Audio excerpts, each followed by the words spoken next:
Hello everyone, welcome back to my channel. My name is Grace. I film on all things faith, positive living and inspiration for everyday life. If you love this kind of content, do stick around and let's evolve together. Let's do this together, okay? It's chit chat time. I'm talking about my locks today, everything there is to know about my locks, and generally my locks journey and experience, especially living in Ghana here. It's a lot. It's a lot having locks in Ghana, my experience, my journey so far. In summary, even before I start, let me sum it up. In summary, my journey has been fine. It hasn't been too bad. It hasn't been too bad as I would have expected it to be. In summary, it's been very fine having locks. Growing up, I don't know, I can't quite remember when exactly I wanted to have locks, but I think I've just always loved locks. I've just always been intrigued about the whole concept of locking your hair. So that is it. I've always wanted to lock my hair, and after senior high school I went to Infantiman Girls. It was a government school and we were not allowed to have hair. So in Ghana, most schools in general do not have girls having hair, so you cut it down flat. If you have a long head like mine, you'll be there with your sakura or with your short hair, okay? And so I went through the whole of senior high school without hair, but right after senior high school, I sort of wanted to lock my hair. That's how early it was, and that's what I can remember. I can remember, in regards to starting the journey of having locks. So, but then I lived in a mission house. So a mission house is just basically like a church, like a pastor's house, sort of. I lived in a pastor's house or a mission house, and it was almost impossible to have locks. At least that was what I was told when I came up to say, oh, I want to have locks after senior high school. And no, what will people say?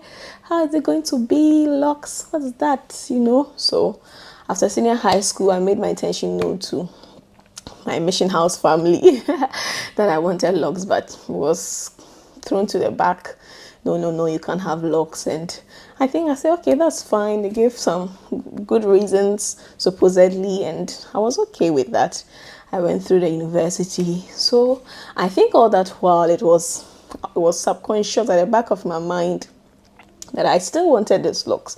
That's the thing with delayed gratification, or the thing is wanting something and not having it. It's always there. It will always be there. So I remember always wanting to have locks, but then they've given me reasons that I'm supposed to move with, and so I just kept by it. And you're still a baby. You are still, even in university, you are still somebody's child. You are still under people's care. So it is important to respect authority, sort of, even with regards to what concerns you. That's it with Africans, that's it with Ghanaians. So in university, I was just changing hair, and it was just too expensive. I was just changing my hair. And the thing about me was, what I can also remember in university, I just couldn't keep hold on to hair for long. Even if I wear wigs or braids, I just get tired easily. I was always getting tired. My roommates would be complaining, you change your hair too much, it's not too expensive. Well, it wasn't my money. That's just by the way, it wasn't my money. So I was enjoying changing my hair every other 2 weeks, or maybe 3 weeks. I'm changing my hair, even if it's braids, weave on, whatever it is. I was just fond of changing my hair almost all the time. I couldn't stick to one hair. I don't know what it was. And it was quite expensive. It was time consuming because I had to make time to go out of campus. Making your hair in campus, the University of Ghana, was quite expensive at the time. So I had to either go to the market or go out of campus to make it, which was quite expensive. You have to take your time and do all that, spend a lot of time. So with regards to time, money, it was just too expensive, traveling long distance, all that. So I was just doing that through university. I married right after school. And I just kept changing my hair. But one thing that I remember also doing was always wearing a lot of faux locks. Now it's even very popular now. There are more different styles and designs out there for faux locks that may actually look very real. So I was always installing the very faux ones, which was also equally very beautiful.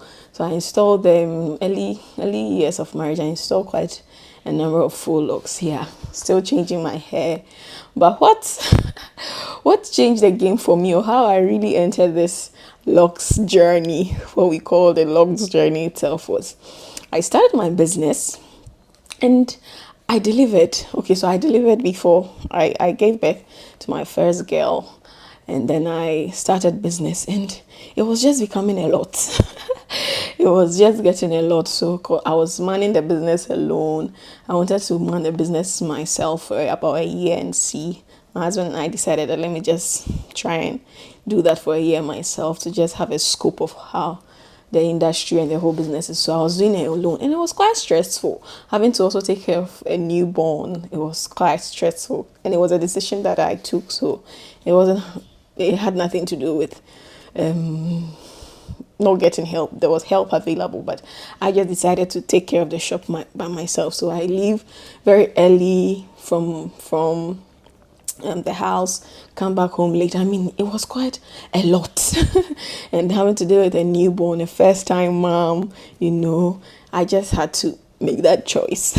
So I think when my little girl turned 1, or before she turned 1, I think I went to the Locs salon. There was a nice Locs salon in my neighborhood. It was actually very close to my shop. Very, very close to my shop. So I went there. I said, you know what? I'm ready. When I went there, they actually giggled and laughed at me, because prior to that, I always go there and I'll talk about the expensive side later, but it was quite expensive because I normally go there to ask about the price, their rates and deals and packages that they have available. So I was always going there once I just visit them. So they sort of knew me. And yes, they used to install my faux locks actually. So they sort of knew me and all that. So when I went that day, in all anger and readiness and willingness to say, you know what? I am ready. Lock that hair. They were just giggling and laughing and saying, we told you, all these Rasta guys, they were just so happy I've joined the family. So they locked it. My hair was natural, obviously. It was natural. I hadn't permed it, so it was quite short too. So they just I took my little baby. I closed my shop, took my little baby. The stress from the shop alone just made me the stress from the shop, and coupled with newborn, taking care of newborn, I just closed the shop and just went there one morning and said, you know what? Lock this hair. So they helped me with the baby. There was a nice lady around who used to do the washing and other girly things there. So she took care of the baby, held the baby as they started. They locked it. They locked it quite big. I told them I wanted it very small, the sister locks or micro locks, but they locked it quite big. It started off very big. I mean, bigger than what I had wanted then. That's what I remember. So they started the journey for me. They logged the journey.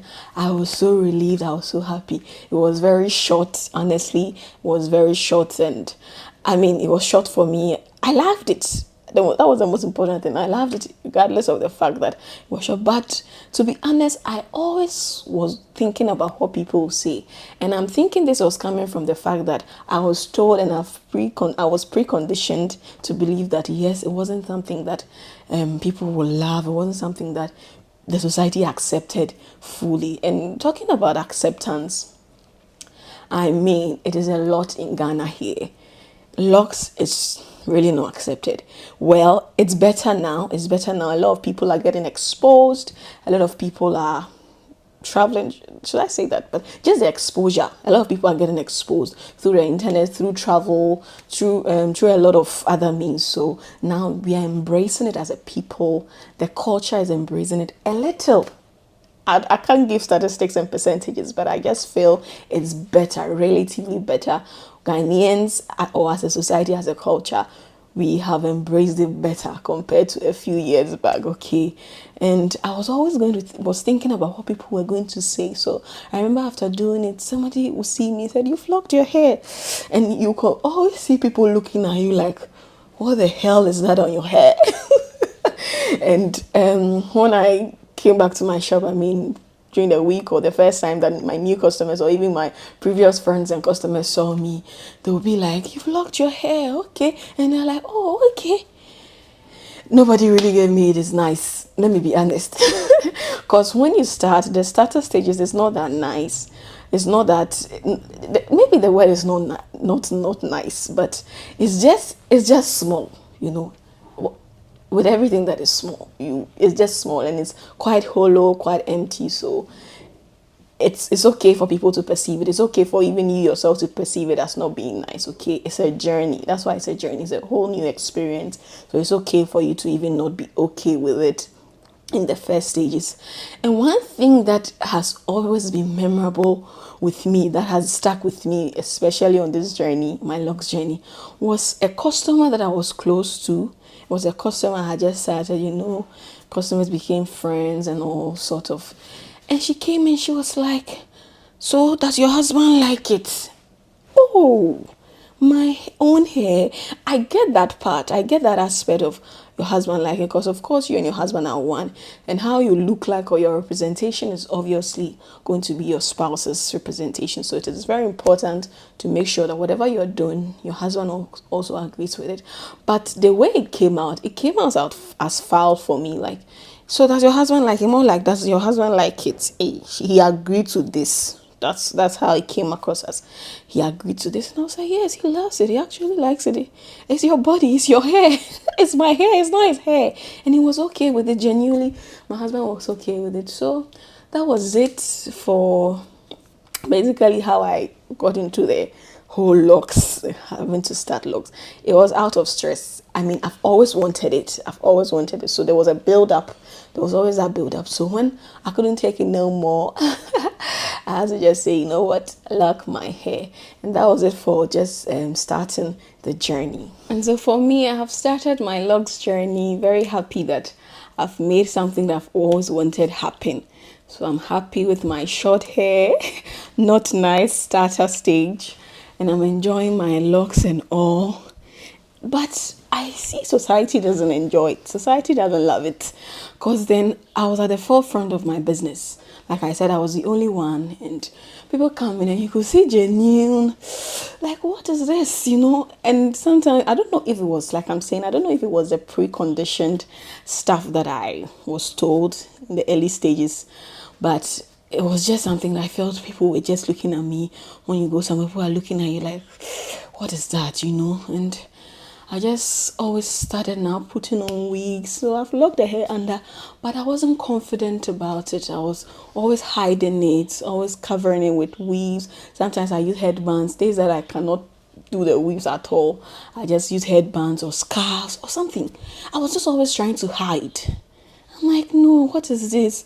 And if you know me, I'm very, I want my comfort.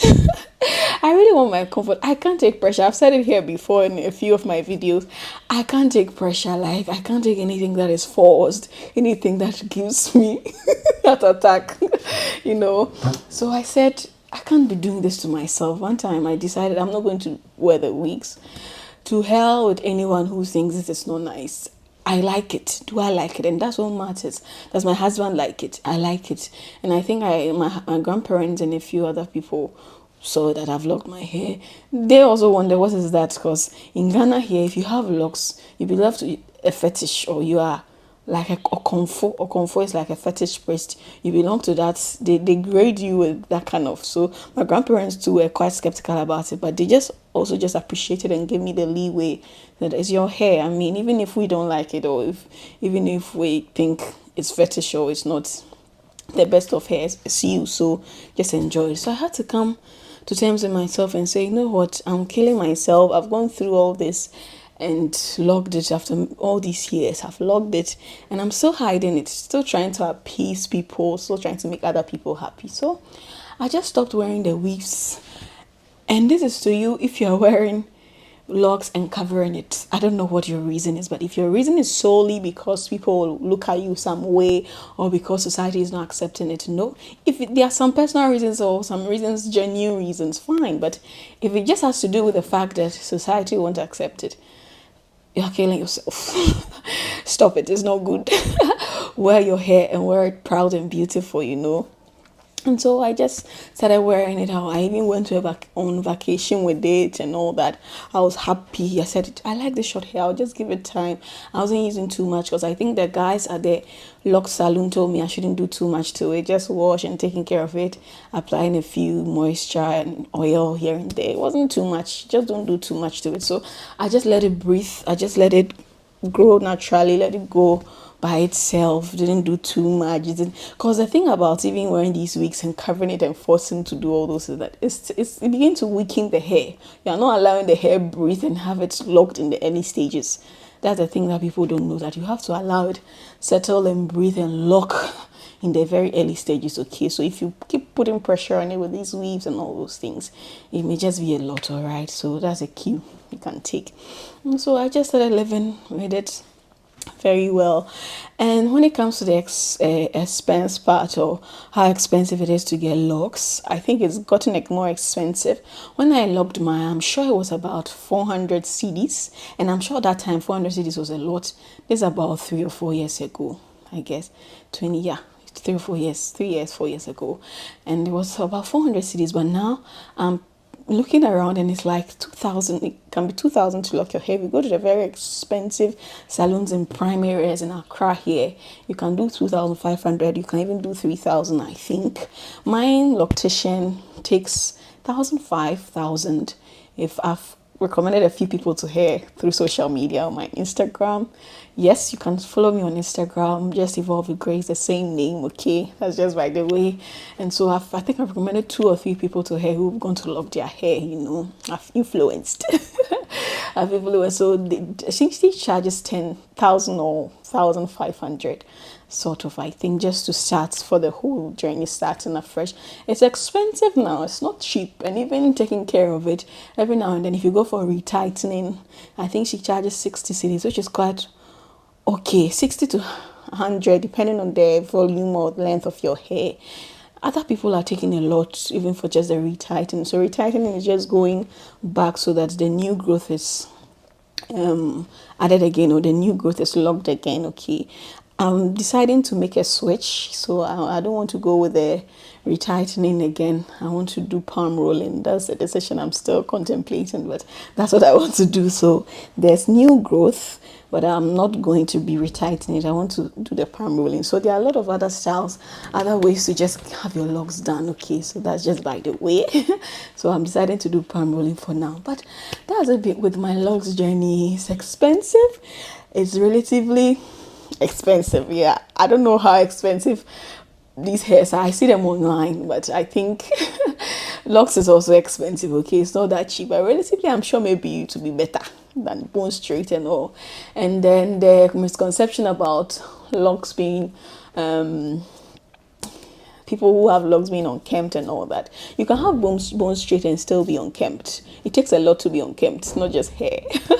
It takes a lot to be unkempt. Your dress, everything can make you look unkempt. It's not just the hair. So there's always that thing about if you have locks and unkempt. Of course, that is the same way that you can have wigs or other things and still look unkempt. Okay, so that misconception is not true.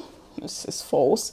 And also most of the people who have locks are arm robbers, especially with the men. If they see a man with locks or with rasta or whatever it is, it means you're an arm robber or you're a thief. Which also doesn't hold water. Even as women, if they see locks, it's just a lot.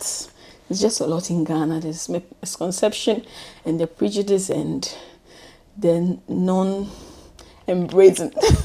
The way we do not embrace the whole locks is a lot. Okay, but I've been confident about it and I've allowed my hair grow. I don't do much to my hair even till now. 3 years after, I don't do a lot to my hair. 3-4 years after, I don't do a lot to my hair. I just allow it breathe. Once in a while, I go for my wash, go for my retightening if I have to, and I use my oil just once in a while, you know, and I allow it to take a course and let it breathe, let it unfold. After staying in Mozambique for a year, I just came to the conclusion that the issue of this locks thing was just from the west and part of Africa. That's Ghana, Nigeria. It's just we are the west, the western part of Africa. because in Mozambique they accepted it. In Mozambique and South Africa, I lived in Mozambique and South Africa. It was a thing. It was a thing. Like it was normal. Just that their styles, they did more palm rolling and other things. And then I think their crocheting thing, pin thing, more than the retightening. So, but it was a norm. Women wearing locks, so I felt more accepted in regards to my locks. Okay, it was more. I had difficulty retightening because there were not a lot of people who were doing retightening, but then it was a norm. A lot of women in South Africa had locks. A lot of women in Mozambique, Maputo, had locks. And so I just concluded that it just had everything to do with Ghana, where I came from. But see, Ghanaians are doing well. The culture is gradually embracing the locks journey. There are a lot of misconceptions. I'm not sure we can delve into that in this video, but there are so many misconceptions. And this is to say that if you're a young woman and you love it, it's just one thing not to love it, that's fine. But if you genuinely love it, you want to have locks, you are excited about the thought of locking your hair, you want to start the journey and see how it goes, I would encourage you. I recommend it. I recommend it because it's giving me some form of freedom. It's helped me save some money. Yeah, lots of money. For somebody who used to change her hair a lot, over the years I've saved off my hair. I've saved a lot of money off my hair because I don't visit the salon as often. I don't buy a lot of hair, but that's just by the way. Okay, I would recommend you lock your hair if you genuinely want to. If it's something you're considering, go ahead. Don't mind anybody. Don't listen to what Ghanaians have to say. Okay, just do you. Be happy. Live confidently in your hair, in your body. That's what God gave you, and that's that thought of locking your hair gives you thrills. It makes you happy. Go ahead and lock your hair. Okay, I hope it encourages you. I'm rocking my hair beautifully now. I'm okay with it. I'm happy with it. And that is it. That is it for my log journey. Yeah, basically. I'm so happy you stayed to watch my logs journey video. I'm so happy you are supporting me. I'm so happy you are subscribed and you are liking and commenting on my videos. Okay, let's do this together. Let's evolve together. Let's get better together. Lock that hair, young lady. Lock that hair if you want to. Don't mind anybody. Okay, kindly like, subscribe, leave me a nice comment, and I'll see you in my next video. Bye bye.